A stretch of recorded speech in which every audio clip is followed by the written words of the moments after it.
معروف مسلم scholar professor doctor علامہ شہباز احمد چشتی کے YouTube channel کو سبسکرائب، لائک اور کامنٹ کرنا نہ بھولیے۔ اعوذ باللہ من الشیطان الرجیم، بسم اللہ الرحمن الرحیم۔ وَلَقَدْ نَصَرَكُمُ اللَّهُ بِبَدْرٍ وَأَنْتُمْ أَذِلَّةٌ صدق اللہ مولانا العظیم۔ فضائے بدر پیدا کر کے فرشتے تیری نصرت کو، فضائے بدر پیدا کر کے فرشتے تیری نصرت کو، اتر سکتے ہیں گردوں سے قطار اندر قطار اب بھی۔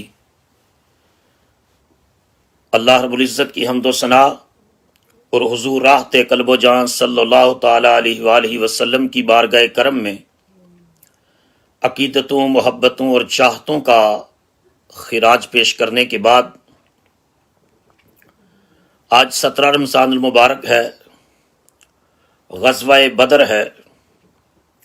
کفر اور اسلام کا سب سے پہلا معرکہ غزوۃ البدر، جس کو قرآن مجید نے یوم الفرقان کہا ہے، یعنی حق اور باطل کے درمیان فرق کرنے والا معرکہ۔ آج ان شہداء بدر کی بارگاہ میں خراج تحسین پیش کرنے کا دن ہے کہ جنہوں نے اپنے خون سے اسلام کے درخت کی ایسی آبیاری کی کہ 1500 سال سے جو گلشن اسلام شاداب ہے اور بہار آفری ہے، تو اس کی وجہ یہ ہے کہ بدر کے مقام پر مصطفیٰ کریم صلی اللہ تعالی علیہ وآلہ وسلم کے غلاموں نے نتائج کی پرواہ کیے بغیر، ظاہری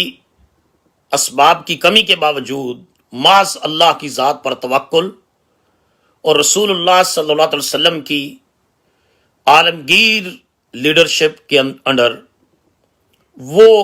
کارنامہ سر انجام دیا جس نے کفر کی کمر کو توڑ کر رکھ دیا۔ واقعہ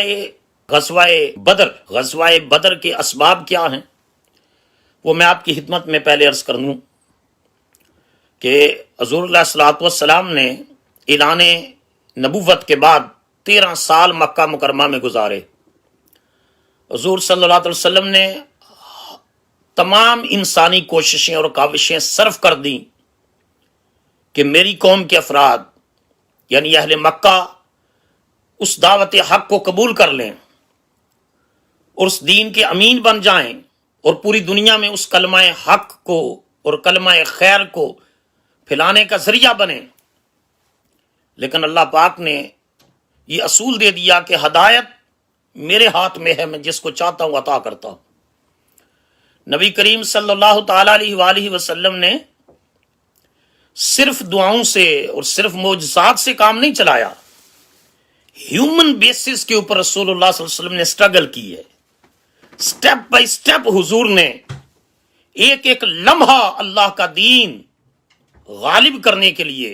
اور کلمات اللہ کے احیاء کے لیے حضور صلی اللہ علیہ وسلم نے ساری انسانی کوششیں اور کاوشیں صرف کر دیں۔ لیکن جن کے مقدر میں شقاوت تھی وہ اس امانت کی امین نہ بن سکے، سوائے گنتی کے چند لوگوں کے مکہ مکرمہ اور مکہ اور پورا میٹروپولیٹن ایریا جو مکہ کا ہے وہ کفر و شرک کے اوپر، بت پرستی کے اوپر ڈٹا رہا۔ حضور صلی اللہ علیہ وسلم نے طائف بھی جا کر لوگوں کو دعوت حق دی، لیکن طائف کے لوگوں کے بھی نصیب اس وقت نہیں جاگے، بلکہ الٹا انہوں نے حضور صلی اللہ علیہ وسلم پر جو ہے وہ حضور کی دعوت کو ٹھکرایا ہی نہیں ہے، حضور پر حملہ کیا ہے، حضور کے مبارک قدمین زخمی ہوئے ہیں، حضور کے مقدس